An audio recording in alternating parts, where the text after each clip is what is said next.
Paula Gunn Allen, a respected Native American scholar, literary critic, poet, and novelist, undertook the task of curating and editing 24 short stories written by 17 notable Native American women authors.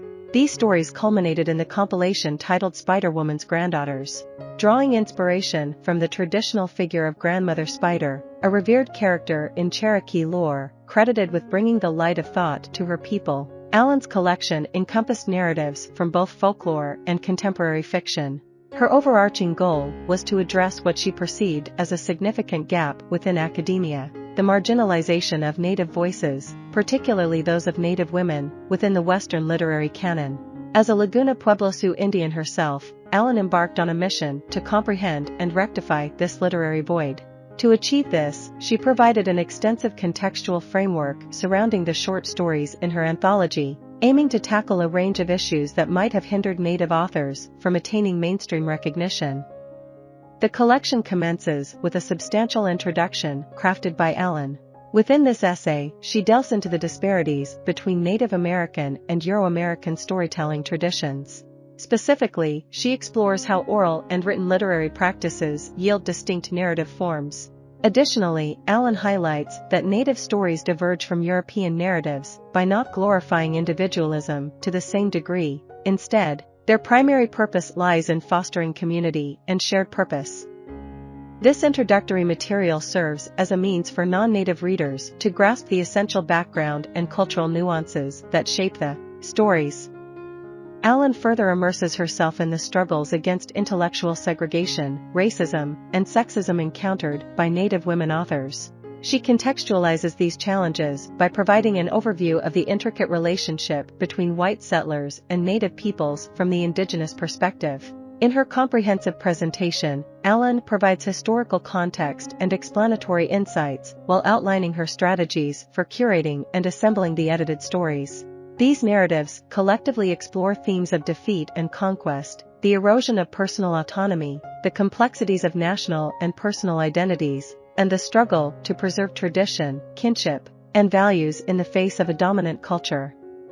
The collection is neatly partitioned into 3 distinct sections. Each section is preceded by Allen's illuminating commentary, elucidating how the section's title aligns with a Native concept. Furthermore, each story benefits from Allen's concise introductions, which position them within the broader spectrum of Native literature. The first section, titled The Warriors, delves into narratives highlighting the valor and resourcefulness of women in battle. It underscores women's heroism in moments of defeat and explores the teachings imparted to young girls, equipping them for battle readiness. Allen aptly notes that a warrior's role isn't confined to one who engages in warfare. It often encompasses the role of a defender responding to external threats. This section commences with a traditional tale, A Woman's Fight, passed down through the account of Crow Wise Woman Pretty Shield, as documented by anthropologist Frank B. Linderman. Shield's narrative delves into the intricacies of battle priorities, the essence of warriors, and the empowering role of women within traditional tribal societies. Within this section, readers also encounter the thematic pairing of the traditional Chippewa folktale Oshkaiwi's Baby and a short story by Louise Erdrich, a recipient of the National Book Critics Circle Award, titled American Horse. Erdrich's narrative unfolds on a dark North Dakota night, where a young boy named Buddy takes refuge with his mother, Albertine American Horse, in an aging shed. They face the imminent arrival of government workers intent on separating the boy for his own good. While Albertine is prepared to fight to the death for her son, she is ultimately compelled to surrender him to the overwhelming external force. The second section within the collection bears the title, The Casualties. Here, readers encounter narratives that vividly portray the aftermath of what Allen aptly terms cultural genocide. These stories poignantly depict the heart-wrenching consequences of families being torn asunder, with children forcibly separated from their parents. Amidst these tales, a central theme emerges: the indomitable spirit to persevere, even in the face of harrowing losses. One such poignant narrative is found in Vicki L. Sears's Grace, a contemporary work that delves into the lives of 2 Native American siblings who endured unimaginable abuse during their upbringing in an orphanage. When a compassionate Native couple adopts them, the siblings are initially bewildered by the unfamiliarity of affection and care. Over time, however, they gradually come to terms with aspects of their own culture and form tentative bonds with their new caregivers. Tragically, a cruel twist of fate compels them to return to the very orphanage from which they escaped when their new father passes away. The third and final section of the collection is aptly titled The Resistance. It explores various strategies employed by Native individuals to combat the erosion of their cultural heritage.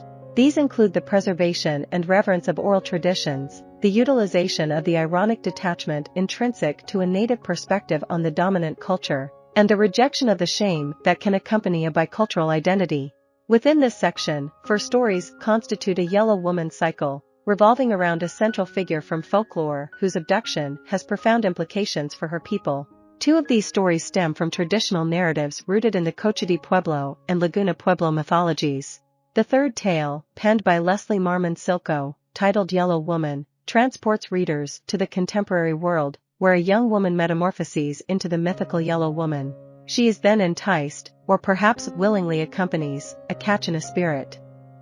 Ultimately, she is liberated from both the abduction and the enchantment, yet the ambiguity of her experiences lingers, defying easy resolution. Concluding this cycle is Leanne Howe's An American in New York, offering a distinctive perspective within this thematic exploration. In this segment, the enchanting aspects of the myth fade into the background, and on the surface, the story revolves around a Native woman embarking on a business journey to Manhattan, a narrative that is destined to be regarded as an extraordinary tale upon her return. To conclude the collection, readers will find a helpful glossary, along with Allen's informative notes about each of the featured authors. These resources enable readers to explore more of the author's works and gain deeper insights into their contributions. I hope you enjoyed this video. Leave a like if you did, and be sure to subscribe. Thank you.